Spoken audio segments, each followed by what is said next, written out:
evening mga kaguro. Magandang gabi sa inyong lahat. Nandito na po tayo mga kaguro.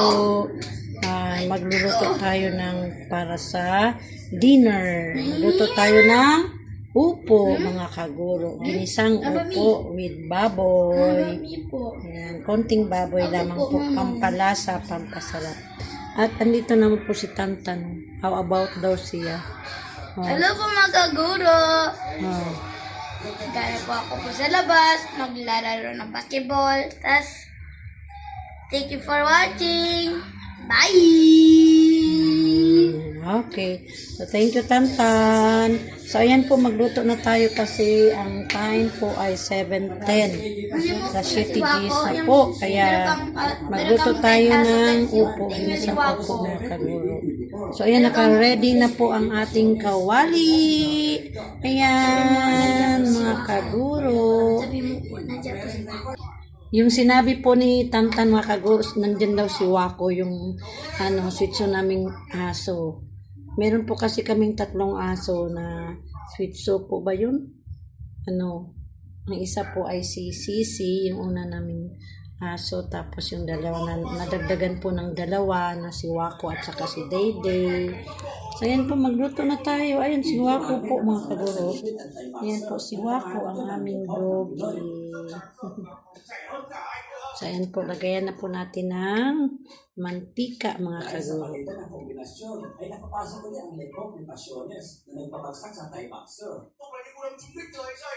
So hindi ko pa inion yung ating kalan. Yung aking asawa po mga kaguro nanood ng basketball. Ay boxing ata mga kaguro. So magluto tayo ng maraming upo mga kaguro, 2 piraso na malalaki. So ayan po, meron na po tayong mantika. So iyon na po natin ang ating kalan. Yan na po, nakauna ang kalan, ang bapoy na po. So antayin lang po natin uminit at gigisa natin ang ating bawang, kamatis at saka sibuyas. Simpleng luto lamang po, ginisang upo para sa ating dinner. Yan, meron po tayo ditong hugasan mga kaguro. Yan, hugasan natin at meron din po mga baso. Hugasan natin ang tasa. Pero bago po ang lahat ay magluto po muna tayo dahil gabi na po. Meron na po tayo ditong kanin. Yan, kanina pong tanghali po yung mga kaguro. Sobra namin. Pag nagsaing po kami mga kaguro sa tanghali, ginadala na po namin ito, sinasama na po para sa hapunan. Para hindi po papaulit-ulit pagsaing, magastos po sa gas or sa gas stove. Ayan, mainit na po ang ating mantika. Pwede na nating ilagay ang bawang mga kaguro. So, ilalagay na natin ang ating bawang.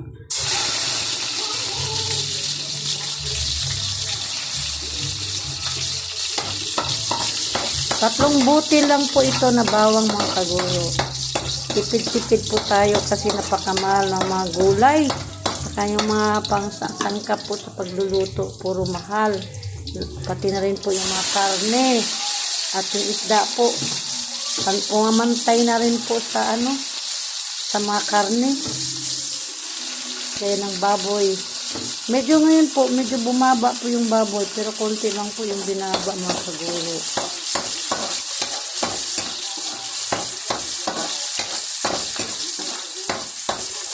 Kapon po ay nagluto tayo ng ay nag-ihaw pala mga kaguro. Nag-ihaw tayo ng galunggong na malalaki. 3 piraso. 2 yung kila ate. Sa amin naman ay 1 lang. At kaninang tanghali, si ate naman po yung nagluluto ng tinolang manok. Ngayon naman po ay magluto tayo ng ginisang upo with baboy. Kaunting baboy. Karing baboy. Ayan. So, wait lang po natin na medyo na po yung ating kamatis, sibuyas. Saka po natin ilagay ang ating babs, ang ating baboy na kaguro. Yan. I miss you mga kaguro. Pasensya na po mga kaguro. Medyo matagal-tagal po tayong vlog. Kasi po, medyo syempre po, nitong mga nakaraan, medyo may mga naramdaman tayo at busy po. Pero hindi po ako, hihinto sa bablog mga kaguro sa YouTube. Dahil ito na rin po, malapit na akong mag-resign bilang guro. Kaya ito na rin po ang gagawin kong libangan mga kaguro para hindi ako mainip, para paalis ng stress. Sana tulungan niyo po ako mga kaguro na madagdagan pa po ang aking mga subscribers, mga viewers, mga silent viewers. Thank you so much sa mga kaguro, sa mga nag-subscribe, sa mga nanonood ng aking vlog. Juneva loves or Juneva loves mga kaguro, ang inyong gurong Eva. So, ayan po. Lagay na po natin ang ating baboy, ang karning baboy. Kaunting karning baboy lamang po mga kaguro. Pampasarap. Pang ng upo.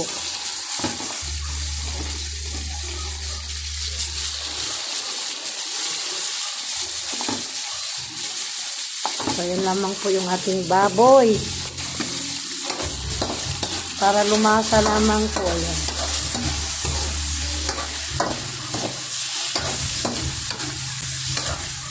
Ang mahalaga, naggulay tayo mga kaguro.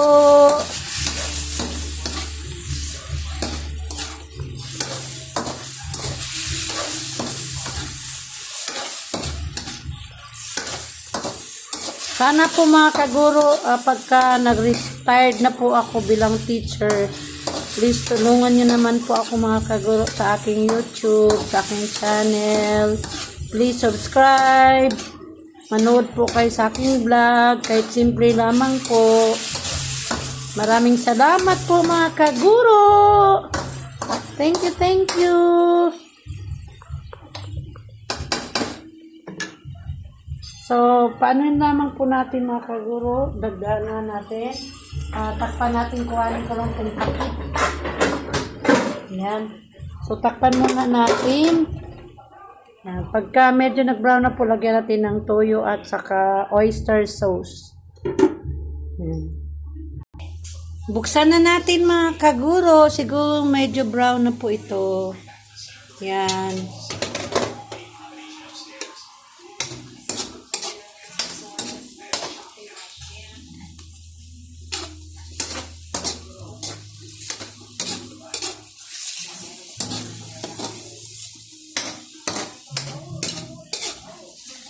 Lagyan na natin ng patis mga kaguro. Ay, sorry. Nagalaw. Lagyan na natin siya ng patis. Kanin lang po natin yung ating patis. Ito. Kunti na lamang po yung ating patis mga kaguro.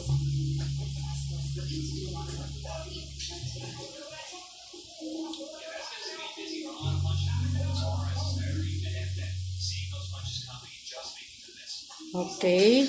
And then, lagyan naman natin siya ng oyster sauce ito. Ito po yung ating oyster sauce.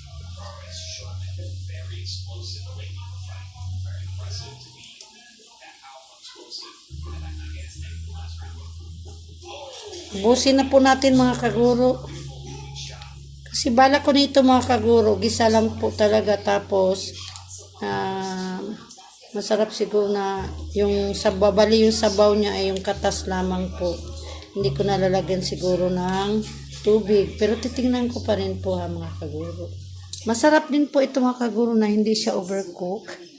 Yan, lagyan na natin dito yung oyster sauce. Haluin na po natin. Masarap po yung upo mga kaguro na hindi siya talagang lutong-luto. Yung para siyang semi-half cook.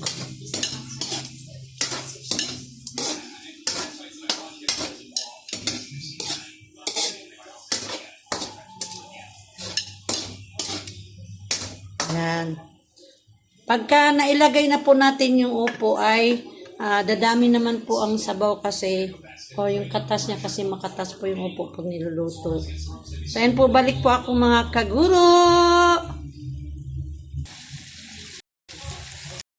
Ayan po siya mga kaguro, medyo nag-brown na po siya. So next naman po natin ilagay ang ating gulay. Pasensya na po mga kaguro, yung pagluluto ko ay talagang pampamilya lamang, sa simpleng pamilya. Para lang po talaga sa ating pamilya mga kaguro. So lagay na natin ang ating upo. Alam nyo kung gaano kadami po mga kaguro, puno po yung ating lagyanan sa upo. So napakadaming upo po. Malalaki kasi siya. So kahit kunti po yung ating baboy, masarap pa rin po ito kasi madami tayong gulay. Haps! Nalaglag po mga kaguro yung ano. Sana ba yun? Nalaglag yung dalawa. Hugasan natin. Ito, nalaglag yung dalawang hiwa.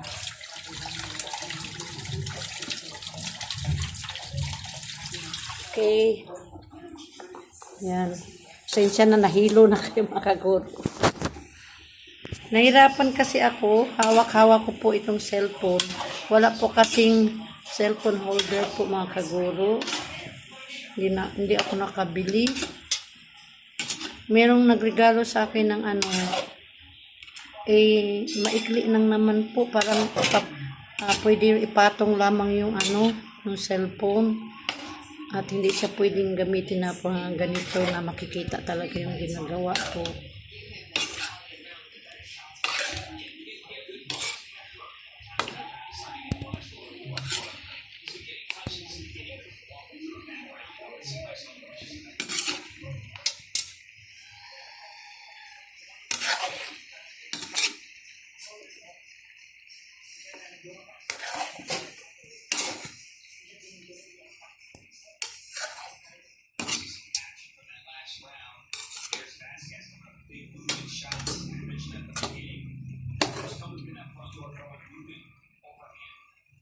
So, halos mapuno mga kaguro yung ating kawali. Ayan. Oh. Halos mapuno yung ating kawali sa upo mga kaguro. Ayan. So, takpan lang po natin ulit ito.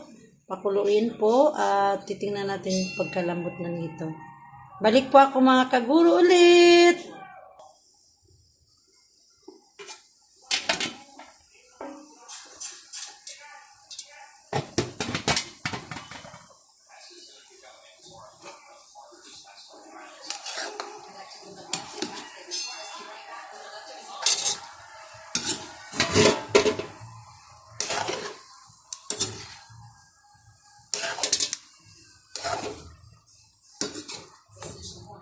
Oops.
So, lagyan na po natin mga kaguro ng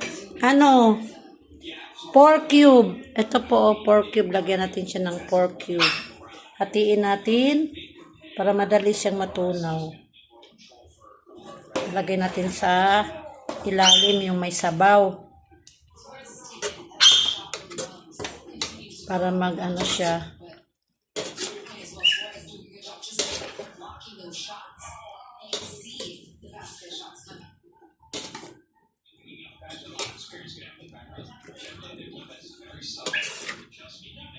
Halo-haloin natin mga kaguro para matunaw yung cube na nilagay natin.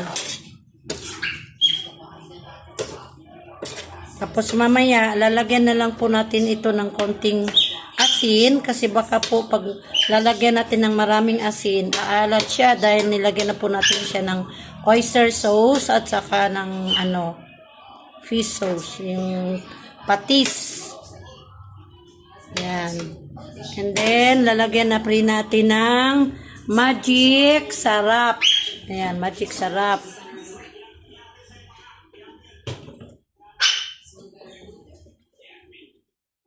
So, medyo konti na lang yung ating magic sarap. Mahirap po kunin. Tika lang po, ha? Oops. Hindi na maabot. Yan. So, lagyan natin ng magic sarap.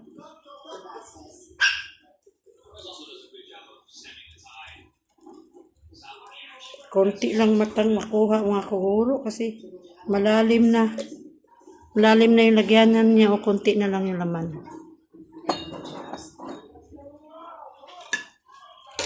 Haluin natin ulit. Para umano talaga yung kanyang timpla.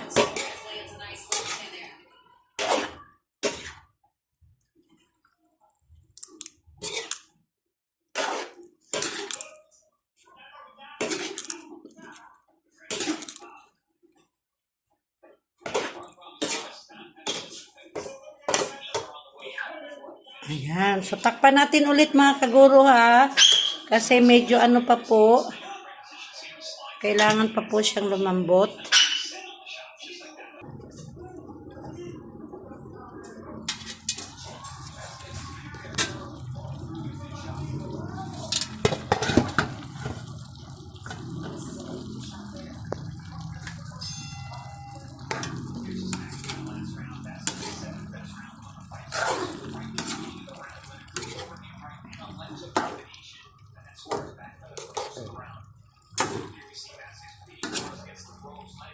Ayan may sabaw na siya mga kaguro. Masabaw naman siya Hindi ko na yan nilagyan ng tubig. Yung katas lang yan ng opo, ng gulay. At wala pa po itong asin. Tikman po muna natin mga kaguro yung kanyang timpla. Kung tama lang po ba yung nilagay nating patis at saka oyster sauce. Tikman natin mga kaguro. Ito yung kutsara.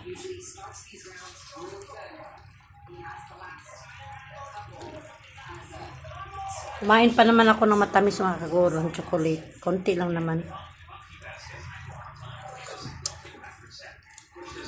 Sarap.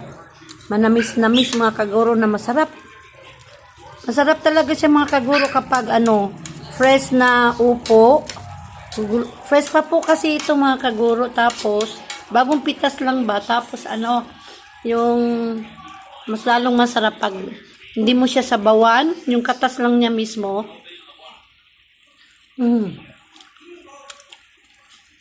Sa palagay ko mga kaguro ay tama lang yung kanyang timpla. No need na lagyan mo pa na siya ng ng asin. So tikman natin tong kasi parang malambot na po yung ating gulay.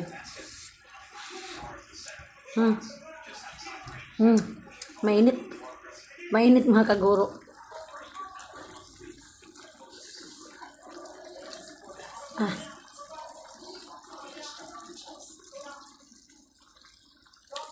Medyo kulang pa sa lambot. Pero parang okay na po. Half cook na po siya pero gawin natin semi half cook. Hindi naman yung talagang half cook siya. O, mga 3 minutes lang siguro mga kaguro. Kasi yan na may niyungya akong gulay.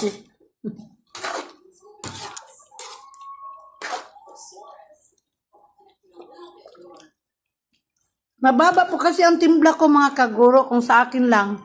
Tama na. Pero ewan ko lang kalaated na kasi medyo mataas ang timpla.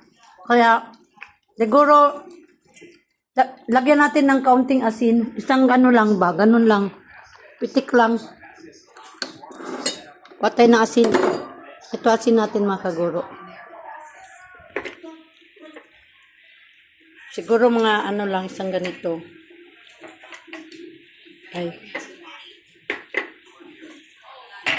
Ay. Mahirap kunin.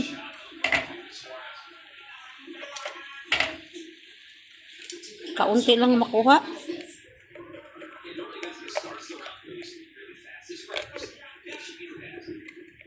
Dali lang po ha. Ito na. Ito oh. Yan. Ayan po ilagay nating asin. Tapos haluin na lang natin. Balik natin dito.